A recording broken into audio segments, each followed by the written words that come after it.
Welcome to Season 2 of the Strain Podcast, a Southgate Media Group production, where we talk all about Guillermo del Toro's horror fantasy series, The Strain. We are currently covering the series' second season on FX. I'm your host, Blair Knight Graves, Director of Social Media and Associate Editor from TVBinges.com, and with me today is Kyle Tremblay, the Editor-in-Chief at TVBinges.com. You can find us on Twitter at @BlairLovesTV and @KyleLovesTV. Remember, both Kyle and Blair have an E at the end. And you can follow this podcast Twitter handle at @TheStrainPod. Hey Kyle, how you doing today? Blair, I am putting on my luchador's mask and stepping into the ring, ready to talk about this episode. Oh, I'm so glad that's how you put it today. Yeah. Today, you and I will be discussing Season 2, Episode 4, The Silver Angel, which was written by Chuck Hogan, one of the writers from the original book series of The Strain, which I don't know about you, but that comes to no surprise to me, because I would not say that this is quite as good as Creatures of the Night from last season, but this is pretty close to being just as good, in my opinion, of an episode. It's a very different episode in that than Creatures of the Night, because it's not a bottle episode at all, right? Correct. This is, hands down, the best traditional episode The Strain has done to date. It's not even a question that this is the best episode of season 2 so far. That's not even a point that's up for debate. But I think that this is the best The Strain has been when doing a traditional episode, and it's precisely because even though this was a sort of normal episode story, not a bottle episode like Creatures of the Night, they made a lot of untraditional choices, starting with the scene that I referenced in my introduction a second ago, that really gave this episode a personality and a life that almost every other episode is lacking. Yes, I totally agree. And for those who are a little bit confused, the last episode that Chuck Hogan wrote by himself was Creatures of the Night, so that's why we're referencing that episode. And that's by far, I think, Kyle and I's favorite episode of The Strain, except this might be, for me, my new favorite. I'm not sure yet. I mean, for me, Creatures of the Night is still in a class by itself, but I think I'm more inclined towards that kind of storytelling, just that sort of concentrated dose of action. Mm-hmm. But this episode definitely had moments where The Strain transcended everything that it's been until this point, including Creatures of the Night, where it was actually interesting in a way that like doesn't require like a handicap. Like this was like interesting, not interesting for The Strain, but just interesting TV, and that is a big step forward for this series. Absolutely. Well, we should dive right in and start with talking about the introduction of the titular character of this episode, the Silver Angel, or an Ángel de Plata. Yeah. Was it weird?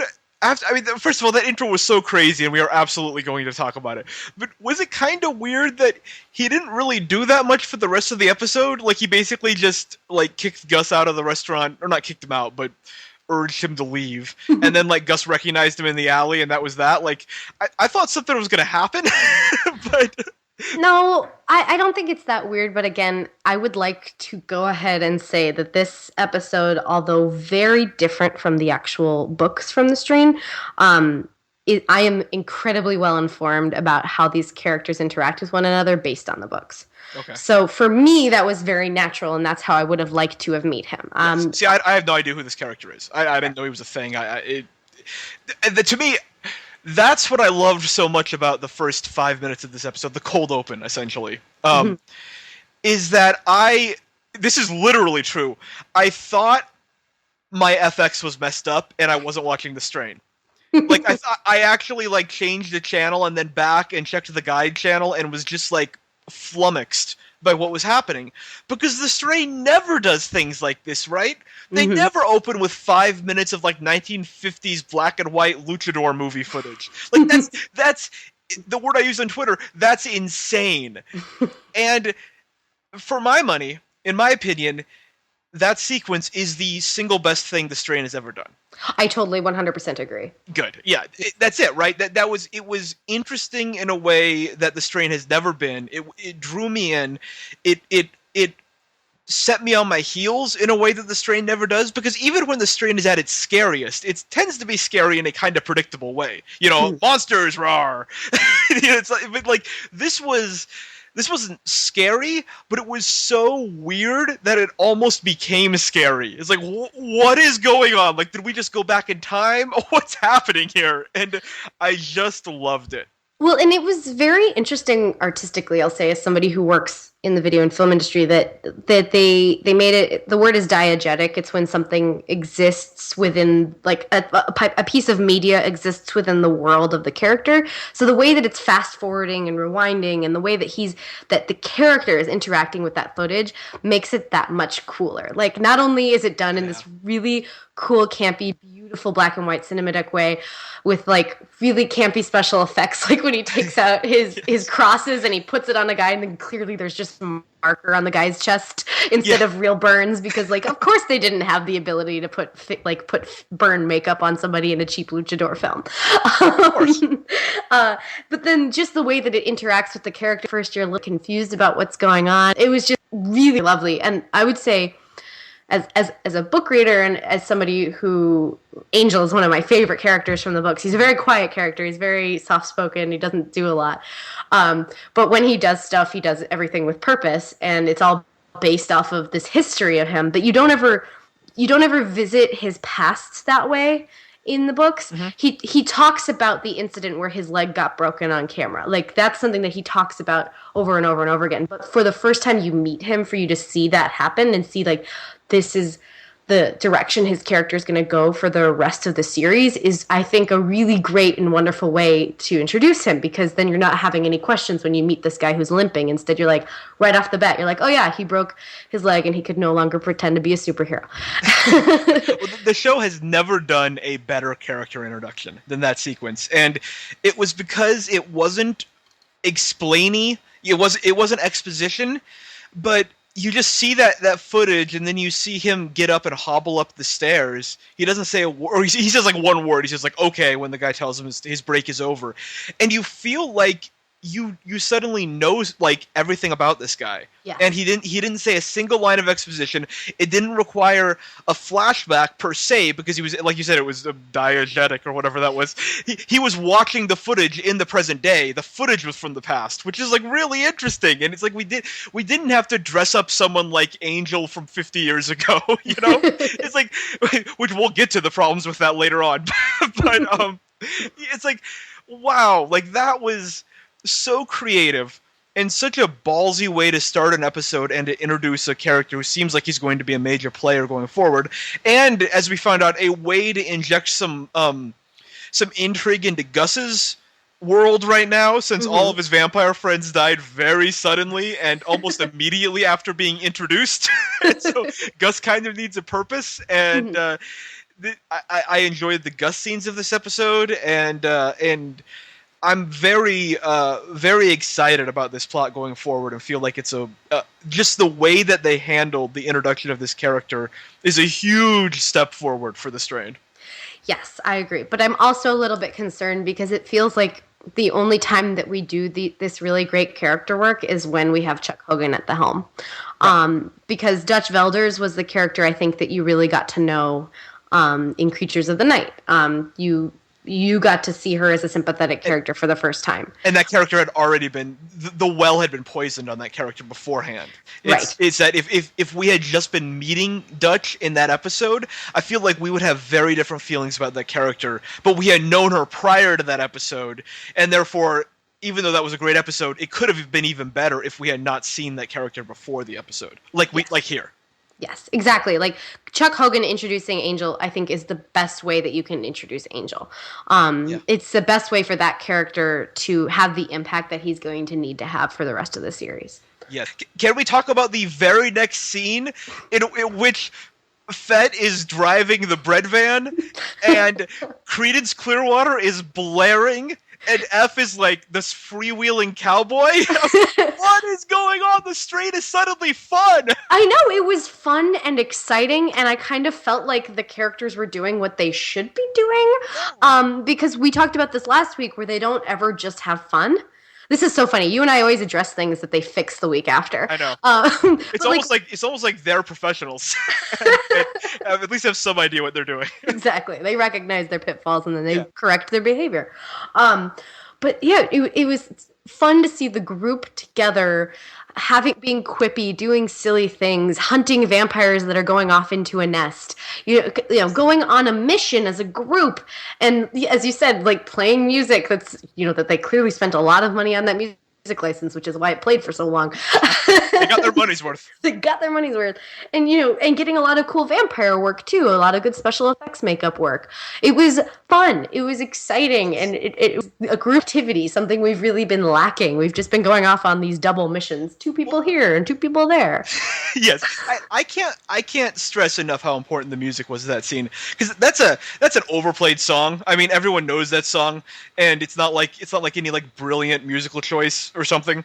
But at the same time, it kind of was, because it set the tone. Like so often, the Strain uses like, real like I don't know, like orchestral or just like sort of stock horror movie music. Yeah. Kind of. Like this is not a show that makes a lot of like different musical choices, or makes a lot of frankly notable musical choices at all. And so to have that song like be like after the intro, we have the cold open and then we have the intro, and then just to go into this scene, that song immediately sets the tone.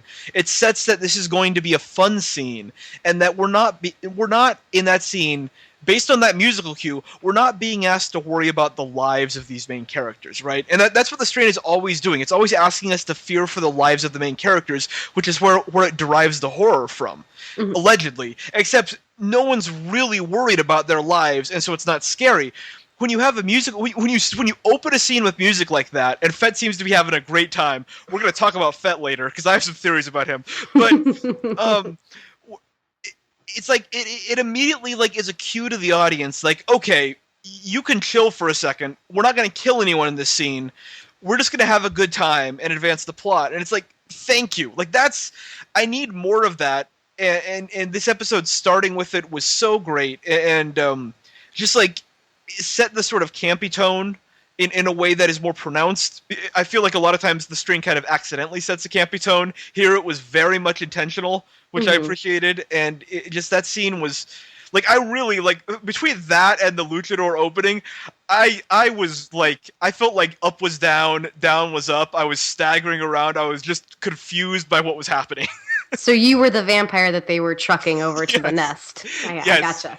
I was just staggering around the city and trying to infect other Strain fans with my unbridled joy about this incredible like 2-scene sequence that the show managed to pull off.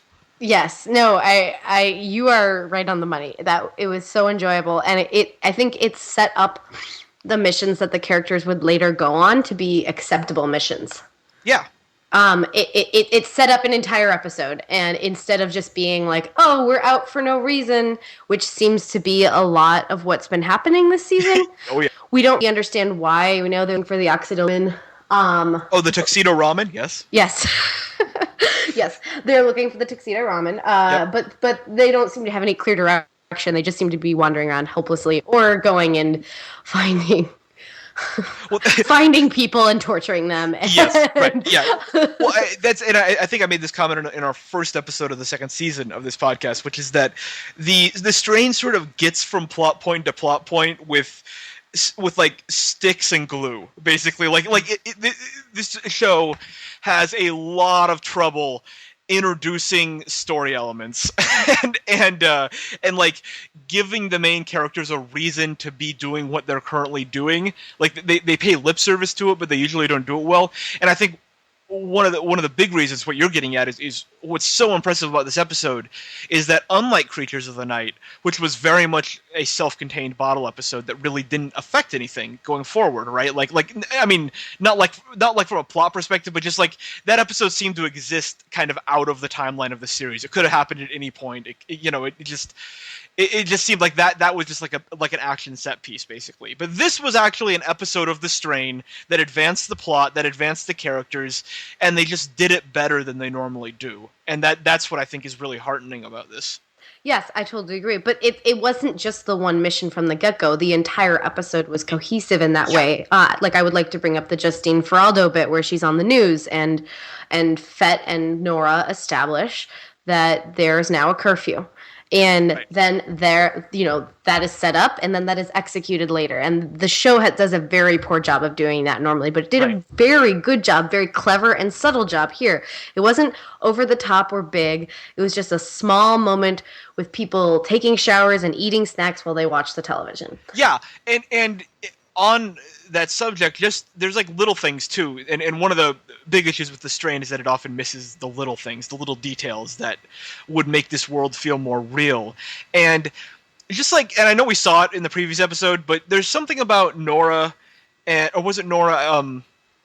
No, it was Dutch and Abe riding the Staten Island ferry. Was that was it? Yes. And just like seeing that ferry and getting like a sense of place, like a geographic sense for once on the show, and also a sense of scale, because it's like, oh, they're traveling from one place to another, and it actually requires some thought, like they're actually like making plans and traveling. It just like that stuff sort of helps make the world feel a little less claustrophobic, and just a little more real, and it's like a connection to the real world, and so like little things like that I feel like this episode did very well. They're without saying it, but there were a lot of tiny little things that Chuck Hogan, as the person who penned the books, stuck in this episode that are going to be so important later, and it made me so happy. I just like I could not, like, there's just tiny little moments, tiny little bits of dialogue or glares between characters or characters sitting in a room together that don't normally, there's all these little moments where I was like, oh, I know exactly what he's doing, and it makes me so happy. interesting. Because I don't think that any of the other writers are capable of it. So they're like, Chuck, take over, make it better. Yes. Yeah, and we should note also that Chuck Hogan has been a credited writer on a number of episodes, but he's often credited with someone else, right? Like, I seem to remember you always read the writers when we introduce our episodes. It seems like there's a lot of episodes where Chuck Hogan is one of a number of writers. Yes. And those episodes tend not to be as good. And I'm wondering if, like, this one and Creatures of the Night are like ones where he actually like really wrote the episode. Yeah, those are the two that he just wrote. Yeah, and you can kind of see it, and it's like when Guillermo del Toro directs an episode too. It's like the two people behind this series have a really good grasp on this world and how to make it compelling, and I'm worried that not a lot of other people do involved with the show. And so when the two people behind the series get a chance to actually like really put some work into it, it becomes awesome. Yes. But it's also a series, and the book is like this too, that's teetering on the brink of disaster. And so if you take those steadying hands away or make them a little less influential, then it all kind of goes downhill fast. Exactly. This is not a series that has a margin for error. And I think this episode, just like the way that it hit all of its points, again, using the same storytelling techniques as other episodes, it didn't have like an especially compelling plot. In fact, a lot of people on Twitter I saw complained that not a lot happened in this episode.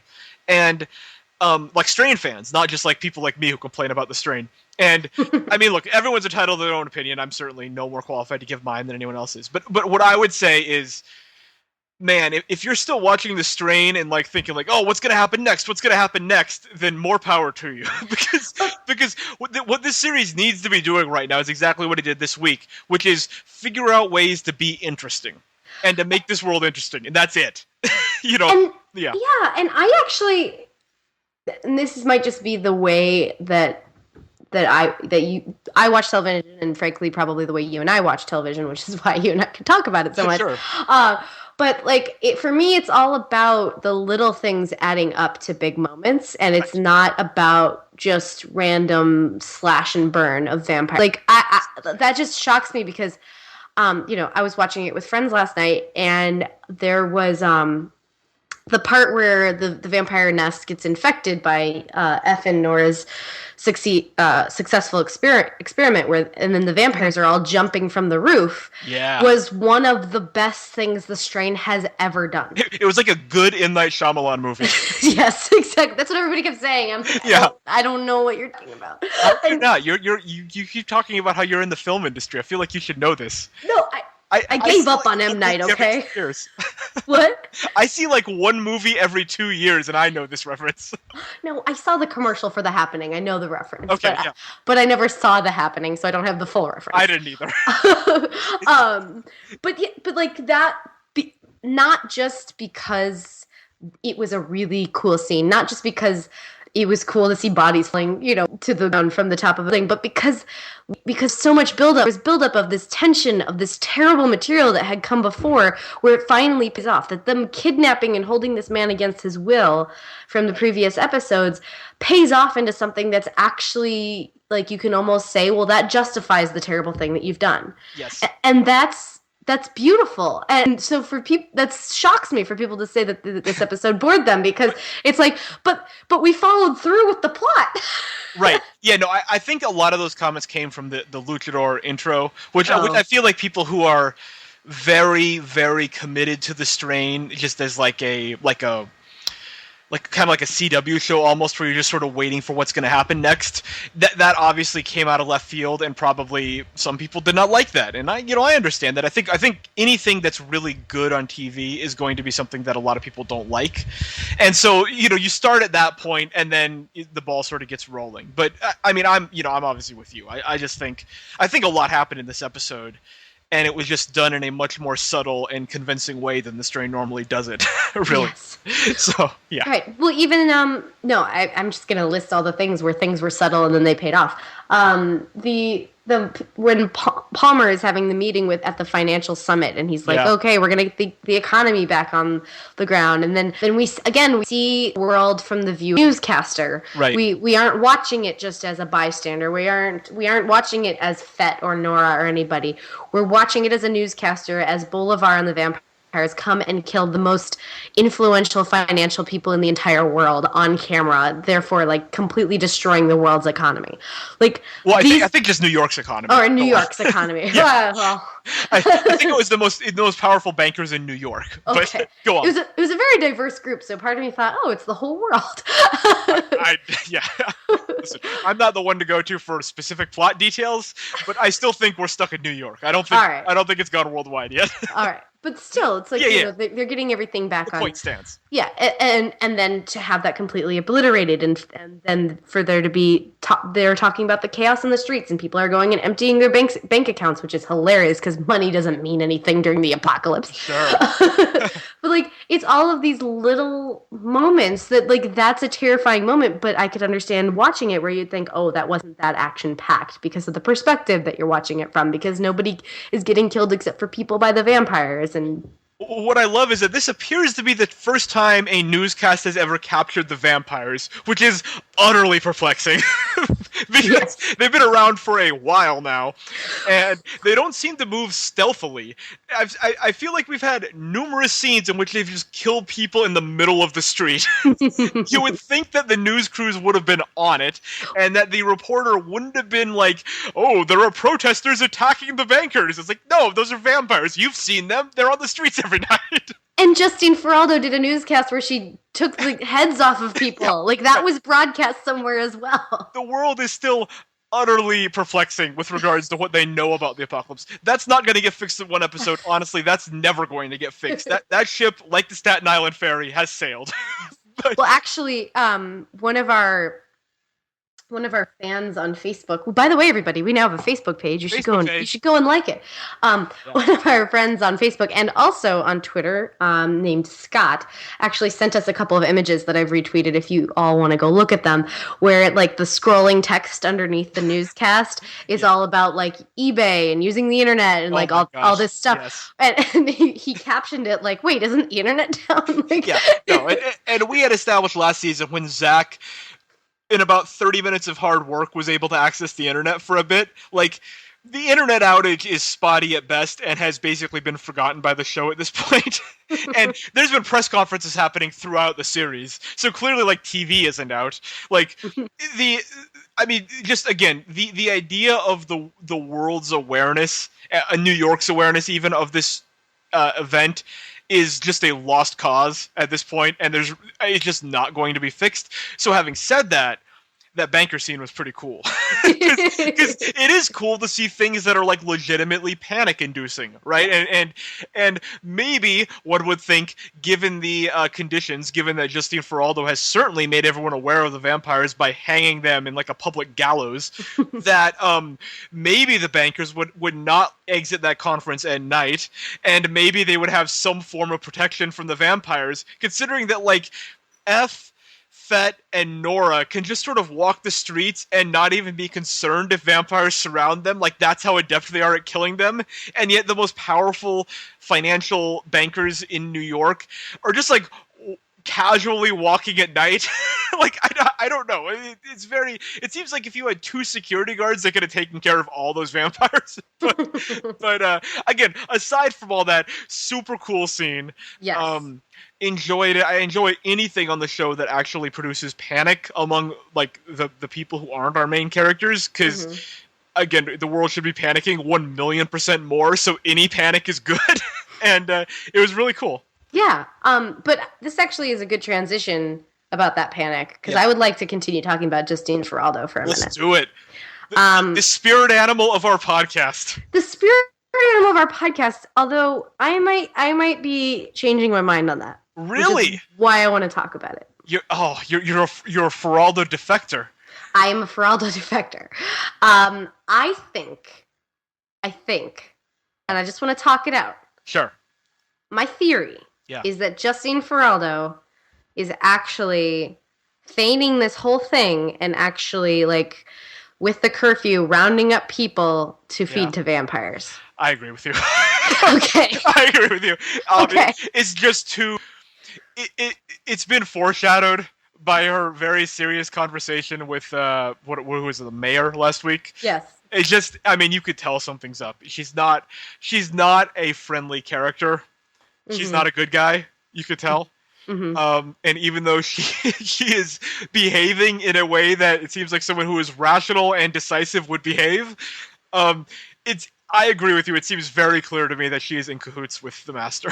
Okay. All right. I'm so glad. Yeah, I know. I want her to be the hero of the series. Like, I want her to just like take over. I want F to go away, and I want Justine Feraldo to be our main character. And I just want a revolver wielding like sheriff. Yes. Like Old West sheriff who just does what's necessary to do. But no, I mean, I think in the world of the Strain, that kind of character is going to be an evil character. Yes. Well, I'm glad that you agree, because I just was very, like, the moment that Fett got captured, which, by the way, Boom Boom again. Oh, let's. Mr. Boom Boom. Is it? We got to talk about Fett. Okay, I need to pivot to Fett because I have a real question for you. Okay, what is that question? Is there an unwritten, like an unspoken B story that Vasily Fett has gone completely insane? Like, is he an actual crazy person at this point in the show? And I just, any listeners who are like laughing at that statement, just listen to his dialogue in this episode. Every single thing he says is bonkers. Everything. It is not something a sane person would say. I am worried about his mental health, is what I'm saying. I think that Fett is written to be an incredibly eccentric person in both books and the TV show. He has got a lot of personality, and he's a huge dweeb. Like, I think he's supposed to be socially awkward. Look at the way they dress him. They dress him like a nerd. Like, his pants are up over his belly button. His jeans are like 2 sizes too big, but he's got a belt on to keep him on. His shirt's tucked in, and again, it's like tucked in a really weird way. And his hair is flipped out like Archie.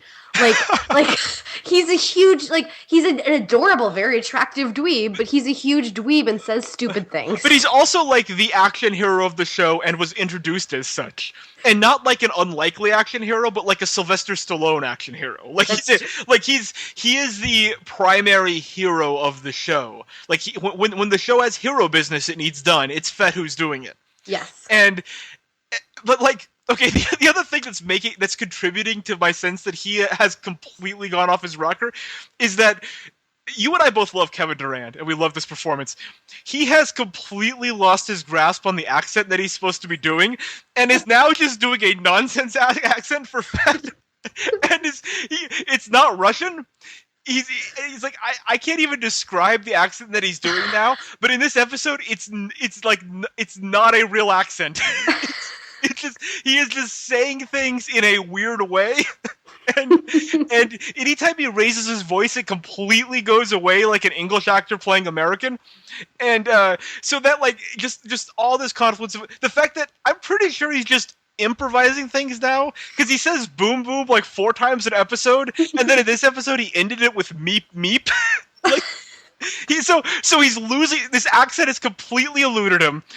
He's improvising boom booms after like every sentence like a freaking like stand-up comic. like it's like his punch phrase he uses to punctuate jokes. And then on top of that, he's just like going off on his own and blowing up subways. Like this is every single thing about Fett in this episode is something that an insane person would do, and I kind of loved it. No, I loved it too. But the meep meep thing made sense because he was talking about Wile E. Coyote. So in this, no, see, okay, no, he was. He was talking about. Yes, he was, but in the metaphor he's making, he's Wile E. Coyote because he's the one with the dynamite, and yet he's quoting Roadrunner. Right? First of all, Wile E. Coyote is the bad guy who always loses, and yet he's the one who has this harebrained scheme that involves a lot of TNT. And yet the quote he uses is meep meep, which is a Roadrunner quote. He is not Roadrunner in this metaphor. All right, that's fair. That's fair. I'm just saying. No, I mean I agree. He's I think it's more, as you said, I think it's more of the Kevin Durand choice than necessarily of the writing choice. I feel like Durand has realized what kind of show he's on, and is now just like basically turning in like the best sci-fi movie performance he can possibly muster. And it's pretty glorious. Like he right now is basically a Sharknado character. And it really adds a lot. I mean, I thoroughly enjoyed it in this episode. It's working. That's the thing, though. Like, he's like that stock sci-fi character that, you know, is very terribly written, but then he makes that material work really, really well. And that being said, I do think he's the best written character on the show, which is saying a lot.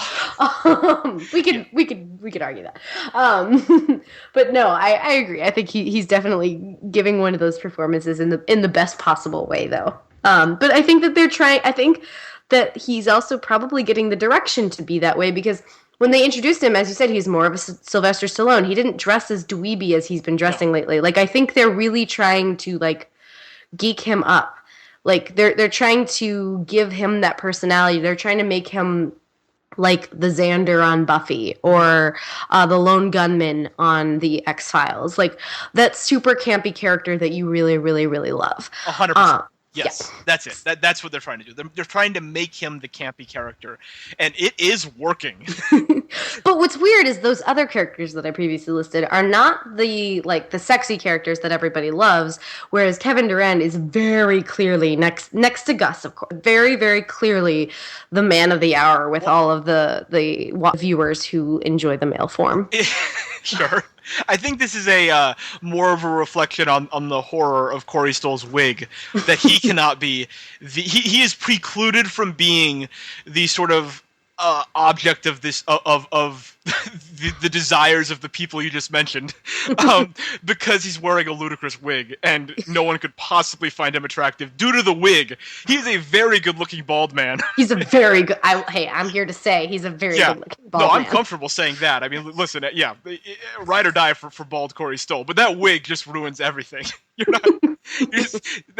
Nothing can happen with that wig. And so Kevin Durand becomes the de facto sex object of the show. But like you said, he's also the dweeb. He's also the action hero. I mean, he really is just doing everything right now. And on top of that, he has chosen now to perform like a character in Sharknado.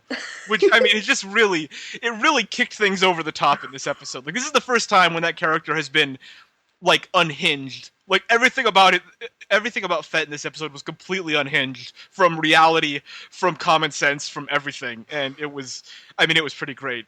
And hopefully, for all of our sakes, he's going to be okay after being abducted. Well, that's full circle. My Justine Feraldo thing where I got really concerned was I kind of felt from her talking about the curfew, but when the curfew gentleman actually showed up wearing Nazi bands, thought that was a little bit of a red flag that maybe Justine Feraldo is in line with the master. And obviously it's not the swastika that is on their arms. It is the biohazard symbol. But the Nazi imagery, very strong still. Yes. And, yeah. So yeah, that's a great pickup, and I do think that's where we're headed. And also, book thing. That symbol represents a specific group of people in the books. So, so I see. Red flag for people like me. So. I want to say just on that. Nora actually alluded to this when she was talking with Fett before he went out, where Fett was kind of admiring Justine Feraldo, and Nora was like, in sort of typical Nora fashion, was like, hey, "Aren't you worried about their personal liberties and all of that?" And it's like, "Oh, okay, Nora, settle down." But then you see actually how the curfew is being enforced, and you're like, "Huh, like this maybe isn't a great thing." And Nora also was the one who was arguing with F, where F was very gung ho about immediately releasing, this concoction they've come up with, this plague on the vampires as a way to eradicate this. And Nora was saying, hey, you might be moving a little too fast on this. And it was, I think, one of the few times in which neither F nor Nora was obviously wrong. Like, and most of the time when two characters on the strain debate with one another, the show clearly tips its hand as to who's right. And I have a sense that Nora's going to be right, that this whole plague release thing is going to go terribly for F because he's drinking. But it also, I don't think the show just made that super obvious. And that was nice to see that the two characters could argue about something, and you can kind of understand how F wants to immediately, stop this as soon as possible, because obviously every single night it gets worse. And also why Nora would be advising to maybe be a little more careful with it. So I like that. I did too, and I liked Corey Stoll's over-enthusiastic F with that. He's really pushing it. which I think is how that character needs to be. He's the man of the hour. He believes that he's right. He's the golden child of the CDC. So every time that he has an idea in his brain, he thinks that it must be correct. Right. But I think you're mostly right. But I think that up to the 90% mark of that scene, of the conclusion of that scene, it's very difficult for you to really pick one of them. It's a moral conundrum, and it's a really fun moral conundrum because just like Nora and Fett earlier in the episode, you kind of have to wonder, well, you can really debate either side, and you could probably debate it for a really long time. But then when the moment that F decides to put more scotch into his glass, that is so beautifully done, because there's what I'm talking about, all these subtle little nods in this episode, these subtle little acting moments and little writing moments when Nora's glower of disapproval is just it's just there. It's not barely it's just up there, and then him getting even more enthusiastic as he drinks it very quickly. It really makes you kind of go to the Nora side in mind. You're right. As I was talking that scene through, I was like, oh yeah, clearly Nora's right. Right. but it wasn't instantly obvious, because my sentiments tend towards rooting for the people who are behaving with the level of panic that probably should be happening right now. Yes. And so my first thought is F, yeah, you got to stop this right away, because if you don't stop it right away, it could get out of hand. It could get beyond the point where this plague will work. The vampires could be reproducing or creating new vampires to an extent that the plague won't help. But it's yeah, you're right. The scene did the drinking, the fact how we've seen F behave these last few episodes, I think pretty clearly indicates that things aren't going to go well for him. Mm-hmm. And Nora, I think, has been kind of readjusted to just be right about things. I think that might be her role on the show now, is that she's just always going to be right, which is kind of the traditional annoying female character adjustment that a lot of shows make. Where if female character is annoying the audience, then that character gets recalibrated to just be right about things, because it's hard to be annoying when you're right. And so I think that might be what we're seeing with Nora. Yeah, I think for future plot points, they're also making her as sympathetic as possible. Because they did a very bad job of making her sympathetic. And there's a big scene coming up I hope, that will rely heavily on her being sympathetic. Sure. So, which is the same series that needs Zach to be sympathetic. Which is where I don't necessarily trust him. Although, let's talk about that. Zach and F played baseball. Oh, gosh. I mean, first of all, we should say, like, at the start of this scene, it was very promising because Zach was not glowering. Zach, well, a little glowering. He smiled. He talked about things that a normal child would talk about. He didn't knock anything off a shelf. The decision in the batting cage for him to be terrible at baseball and then pout and think about his mom and then just leave in a huff, just really? Like, really?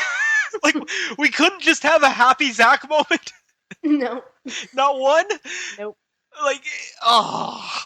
No, I would have close. I would have killed for that to have just been a happy moment where they played baseball and Zach actually hit a ball. What I thought was going to happen is he was going to be terrible, because Zach's terrible at everything. And then he was going to stop for a second and think about his mother and be inspired and crush the next ball, and F would be happy and they'd go home happy. And wouldn't that just be like a nice little sweet moment to get us kind of back on Zach's side? Like, would it have been that hard, the strain? Like, really, just give us one positive experience with Zach.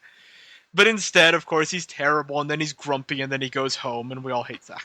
Like, yeah. Ugh. It was very unfortunate. That's the one, like, well, we haven't talked about the flashbacks yet, but I was going to say that's the one misfire that I feel like this episode had, where it just really could have, I don't know what they're setting up, obviously they might be setting up something, but I just really, like, just for the character of Zach's sake, forget the plot and everything, we just needed to have a positive experience with him, and this would have been a perfect opportunity to do so, and instead it just reinforced everything we thought about the character.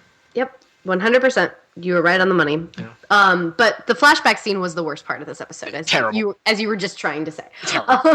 Yeah.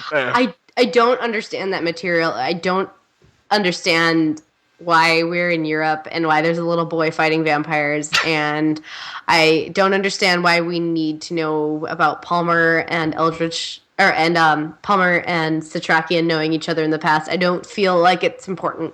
No, it just doesn't matter. It just doesn't matter. Like, these characters, this isn't the start of the show. We know who these characters are. Like, so what if we fill in some backstory? Like, to me, that's completely irrelevant to the modern day storytelling, and they keep trying to inject suspense into these stupid flashbacks. You can't have suspense in flashbacks because both characters exist in the present day. Yeah. I'm not going to worry for Abe's life in the past because he exists in the present. Right. Like, unless you're like telling me something that fundamentally changes my perception of any character, which so far the flashbacks are about 0 for 70 on, then I don't need the flashback. I just don't. I don't need to know this piece of detail. I would have much rather spent that time in the diner with Gus and Angel, or, I mean, maybe not playing baseball with Zach, but pretty close. Like just, there's so many better ways to spend time than filling in details that we do not need. Yes. Well, and the one thing that I'll say, yeah, as it pertains very slightly to the books, that I think is what they're trying to do and failing horribly, is that they're trying to show that Eichhorst has always been there. Yeah, because Eichhorst is always there. They're trying to show that Eichhorst has always been there to ruin Satrakian's plans. Like, he's always one step ahead of him to ruin the plans, and that Satrakian, little did he know it, the master was on to him way back when. Like, right. And has always been on him, and he's never not known where he was. Like, that's sort of what we're trying to get at. And I don't think if I had said that probably most of our listeners probably would have gotten that. No, definitely not me. Yeah, no, because that's why else would Eichhorst show up for literally 5 seconds in this episode in a flashback? He says like five words and then that's it. He's not in any other moment in the episode. Why would he be in that flashback if not to just establish, hey, Eichhorst is always there every time Satrakian thinks he's going to accomplish something?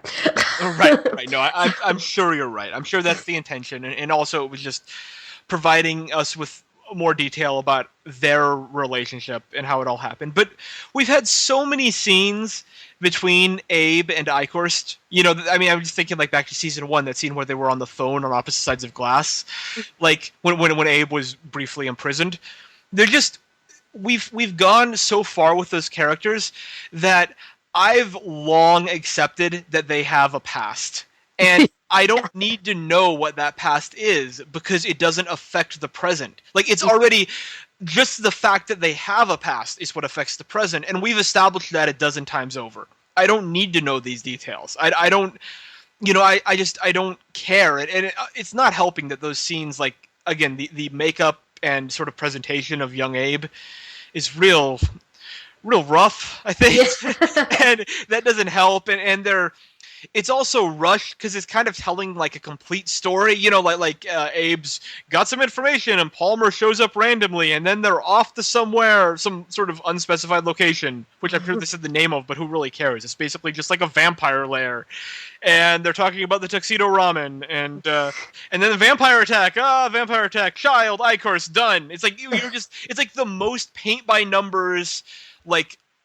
It's the opposite of the to draw a sort of tenuous connection. It's the opposite of the Luchador intro, which is that flashback is taking just enormous amounts of story, like character story, and like I imagine like pages and pages of narrative from the book, and whether or not it was in the book or not, what would have been if it was in the book, and I don't know, but pages and pages upon pages of narrative, and condensing it into like 5 minutes of screen time. Whereas that Luchador scene is taking what could have been one sentence in the book and expanding it into 5 minutes of screen time. And to me, the latter is the way you do it. The latter is how you translate a book effectively to the screen. The former is what the strain normally does, and it's when it gets into trouble. Yes, you are right on the money. I keep using that phrase today, but that's what you are. I'm on the money. I can't help it. It's just a fact of life. Really quickly, I want to talk about Satrakian and Dutch teaming up. Sure. Because I love it. I don't know how you feel. We got Dutch in this episode. She didn't take Fett out for any sex adventures. No sex adventures this time. Good. But she and Satrakian went off and they met with Fitzwilliams and are trying to convince him to come over to their side, which is a very interesting take on the story, and I like it.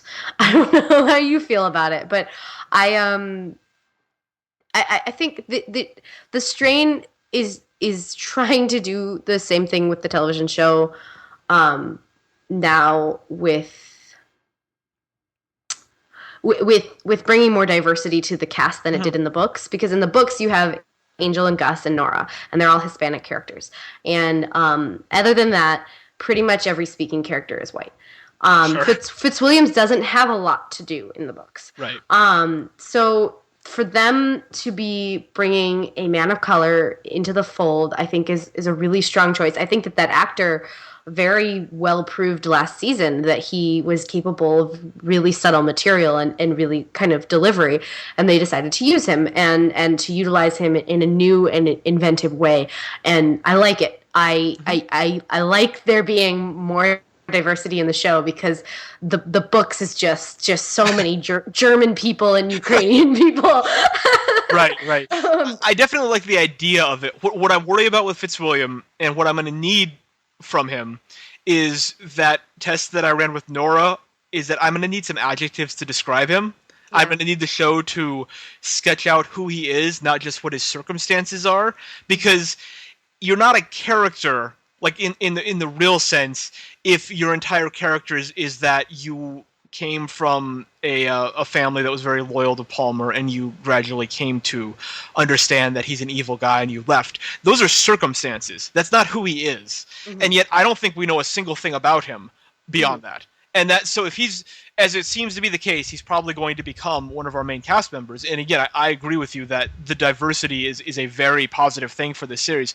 They're going to need to have the confidence to give him a real character. And this is one of the diversity things with the strain, which is that I feel like those characters, Nora, Gus, no, we haven't seen Angel for long enough to know, and he seems very promising. But Nora and Gus are, like, Nora's character is nothing Like we were just talking about, there's just nothing there. And Gus's character is very stereotypical, sort of straight down the middle portrayal of a gangster with a heart of gold, which is how I literally described him in our very first episode of this podcast, and nothing has changed.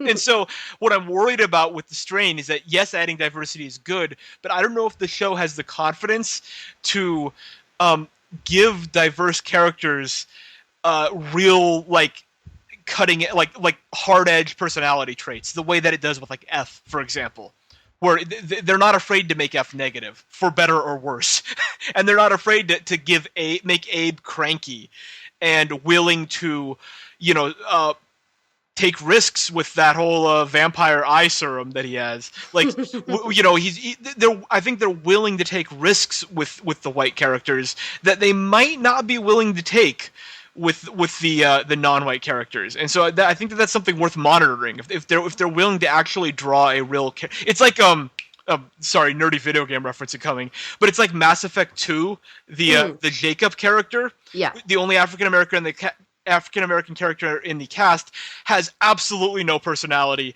and nothing other than his circumstances. And I kind of feel like that's where we're heading with Fitzwilliam. I feel like he's very much the Jacob of the show. Our friend Casey, who's at Bastille File Girl, I always mess that up. I'm sorry, Casey.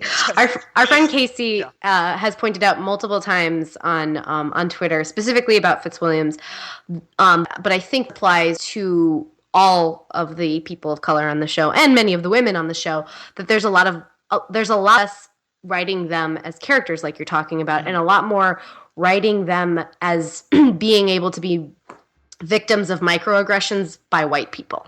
Yeah, exactly it. Yeah. Exactly it. It is written to present the world in a way that the white people are treating all of the people of color or whoever is lower in society, for instance, like the Jewish population in the first season, to be belittled by the people in power. Instead of writing characters for them. I think Nora gets treated that way a lot. I think Fitzwilliams has probably been treated that way the most overtly in the entire show. And it seems, I think you're right, like they need to be able to be willing to step up and actually add character to these characters instead of saying, hey, racism and sexism still exists in the apocalypse. Right. That's not a thing. Like, that's not you're not doing anything, The Strain, by doing that. That's not great. Society. Congratulations. People suck or what? Right. Like, The Walking Dead told us that. Do something new. Exactly so. All right. Well, I think it is time for us to talk about some fan. Sorry. Wigs. Go Wigs. Wig talk. Wig talk. Wig talk. Hashtag Wig talk. Play the theme song. We don't have a theme song. So for Wig talk this week, first of all, shout outs to the Wig Talk Army. Wig Talk Army Lieutenant Major Catherine is the one who came up with the phrase tuxedo ramen, which I've been using and will forever use to describe the Oxidolumen, so thank you for that. And Laura Lee and I, Wig Talk Major Admiral Laura Lee, and I came up with the Strain Bingo. Yeah. Was unveiled on Twitter this week, and Blair very much helped run it, and like as usual, actually did the legwork that made it possible. After I sort of came up with the general idea, and Laura Lee did all the hard work. Basically, we came up with a bingo card of things that happen on the Strain, that tend to happen on the Strain, such as Gus trash talks a vampire, or apocalypse sex, or road trip in the van, things like that. And we play on Twitter during the episode, and if you can mark 5 spaces in a row and then defend why you marked the 5 spaces you did by citing the scene that you're referencing, then you get an invite to be on this very podcast. It's and true. To gloat about your victory and your vast knowledge of the Strain and all of its mini tropes. And no one got a bingo this week. I don't think it was possible. No, I believe we did get a bingo. An actual bingo? Yeah, it would take me a second. Hold on. You can keep talking. Okay. Yeah, because, I mean, I'm looking at the card right now, and I don't see any 5 in a row where I could justify the 5. I think we got I think we got really close in some cases, and I think about half the squares on this card were filled, but I don't see any 5 in a row where it was. Oh, you're right. So there is somebody, Carpe Diem Court. A good friend on Twitter. Yes, good friend on Twitter. She got a bunch of 3s in a row. Yes. That were very, very close. So we just want to give you a shout out, Carpe Diem Court. We hope you can join us one week.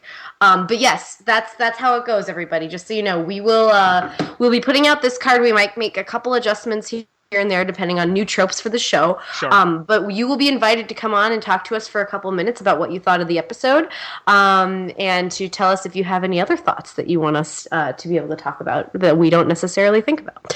Yes. Some, just as an example of some of the squares that this episode checked off, we had Nora looks like a sad puppy that you just scolded. That was when she was trying to get F to slow down, and F just refused and basically told her to shut up, and there was like a 5-second camera hold on Nora's face. Classic Nora. We had F something up, and that was the batting cage scene. Hey F, maybe lay off your fragile son. Maybe stop like being like, hey buddy, you need a lighter bat. It's like, just chill, bro. We had Abe speaking ominously about the tuxedo ramen like 50 times in this episode. That score was marked multiple times.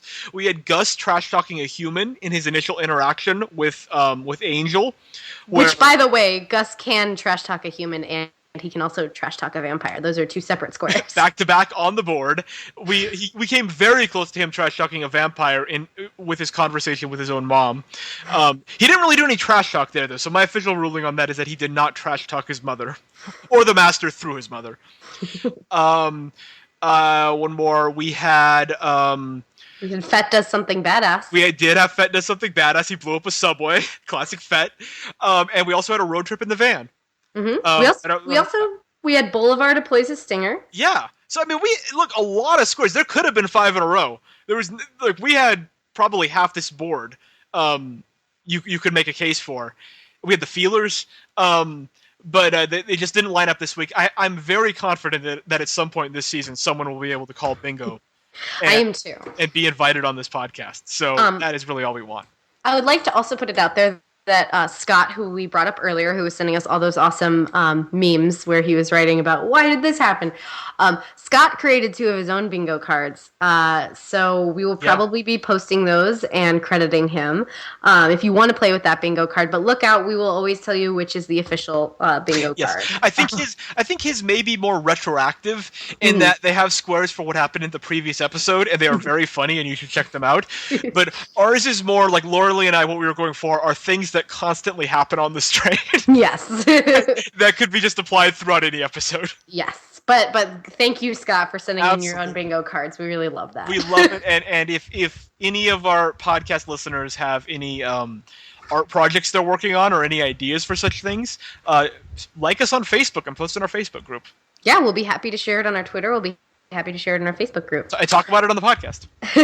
Yes.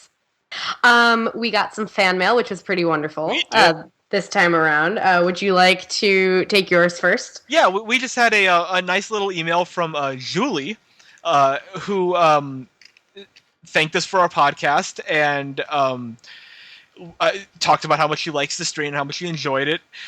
She admits that she did not know that Corey Stoll is a bald man and seems baffled about the wig, which is great.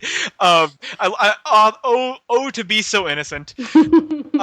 She also mentioned that she particularly enjoys the performances of the actors who play Gus, Eichhorst, and Vasily. And in my estimation, she probably picked at least 3 of the best actors on the show. Mm-hmm. So, good taste, Julie, and thank you for writing in. And then we had David write in, who is somebody who actually started reading the comic books, and then he read the books because there were some questions that he didn't have answered. So he went from the comic book to the book and now to the TV show. And I'm actually going to be the first to admit, I only read the first issue of the comic book. I really, in my mind, I loved it in how it was in my brain, and I didn't like the art style of the comic book so much. Sorry. So I didn't really want to see that imagining of it because I didn't like it. But so David wrote, did Guillermo del Toro just get a boatload of money and then went to drink? was his first question for us. And went on to say that, the books are written very cinematically, like a screenplay. And then there's a lot of changes that are being made in the TV show. And I'll always be the first to say I don't think that you can perfectly translate one medium to another. You can't perfectly translate a movie to a book or a book to a movie or a movie to a TV show. So there's always going to be differences, and sometimes those differences are great. Like, for instance, in 12 Monkeys, the 12 Monkeys TV show is a great TV show. It's a very different telling of the story than the movie, but it's a great TV show. But then there's other things that have gone horribly awry. I understand, David, and I share your frustration that there are a lot of changes made that I don't understand. But you also said something very interesting. You asked a question which I can't say on air because it is too referential of the books. But you said something about, you wanted me to answer a question either once the series gets into the third season or after it gets canceled. But just as a reminder to all of our fans, including David, the FX has signed up for 3 to 5 seasons officially of the show. There are 3 books, but the books can become up to 5 seasons. So they are locked in. They will do no more than 5 seasons. They will just see how they can tell, if they can tell the story in 3. If they don't think they can do it in 3, then they have up to 5 to do it. There's no getting renewed for this show. The contract has been written. Do you think, based on the pace we're at through 4 episodes of the second season, that they will finish book 2 this season? Yes, I think we're going to get into book 3. Okay. This season. And actually, it's so funny. The whole Corey Stoll being bald thing totally happens in the books. Oh, wow. And I'm re-listening to the third one right now. I love audiobooks, by the way, everybody. I'm re-listening to the third one right now because it occurred to me that we are going very rapidly toward the third book, a lot faster than I thought we were. But the third book encapsulates so much of like the actual apocalypse stuff. The first and second are more set up for the apocalypse, and the third is like the apocalypse has happened. So I